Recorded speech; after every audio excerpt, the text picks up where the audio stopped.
Hello friends, എല്ലാവർക്കും പുതിയ വീഡിയോയിലേക്ക് സ്വാഗതം. ആരെങ്കിലും ചാനൽ സബ്സ്ക്രൈബ് ചെയ്യാത്തവരുണ്ടെങ്കിൽ സബ്സ്ക്രൈബ് ചെയ്യുക. പൃഥ്വിരാജ് സുകുമാരൻ കട്ടത്താടിയിൽ നിന്നും ക്ലീൻ ഷേവായി മാറിയിരിക്കുകയാണ്. ജോർദാനിൽ ഷൂട്ടിങ്ങിന്റെ തിരക്കിലായിരുന്നു പൃഥ്വിരാജ് കുറെ കാലം. അത് കഴിഞ്ഞ് കൊറോണ ടൈമിലാണ് പൃഥ്വിരാജ് നാട്ടിലെത്തിയത്. ബസ്സി സംവിധാനം ചെയ്യുന്ന ആടുജീവിതം എന്ന സിനിമയ്ക്ക് വേണ്ടിയിട്ടാണ് ജോർദാനിൽ അവർ ഷൂട്ടിങ്ങിന് പോയിരുന്നത്.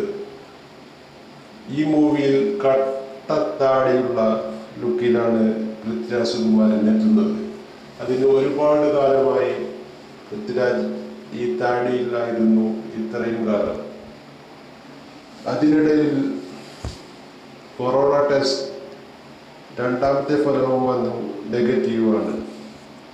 ഭാര്യ സുപ്രിയ ഇതിനു മുന്നേ അതിൻ്റെ റിസൾട്ട് വന്ന സന്തോഷം പങ്കുവെക്കുകയുണ്ടായി.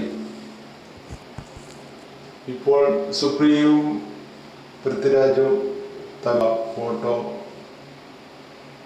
സമൂഹ മാധ്യമങ്ങളിൽ വൈറലായിക്കൊണ്ടിരിക്കുകയാണ്. അവർ തന്നെ പോസ്റ്റ് ചെയ്ത ഫോട്ടോസാണ്. കട്ടത്താടി ക്ലീൻ ഷേവായി മാറിയിരിക്കുന്നു. പൃഥ്വിരാജ് ഷൂട്ടിങ്ങിന് വേണ്ടി മെലിഞ്ഞുണങ്ങിയിട്ടായിരുന്നു. ഇപ്പോൾ വർക്കൗട്ട് ചെയ്ത് തിരക്കിലാണ്. അതിനിടയിലാണ് താടിയും കളഞ്ഞ് ലുക്ക് മാറി സൂപ്പറായിരിക്കുന്നു പൃഥ്വിരാജ്. അപ്പോൾ ചാനൽ ആരെങ്കിലും സബ്സ്ക്രൈബ് ചെയ്യാത്തവരുടെ സബ്സ്ക്രൈബ് ചെയ്യുക.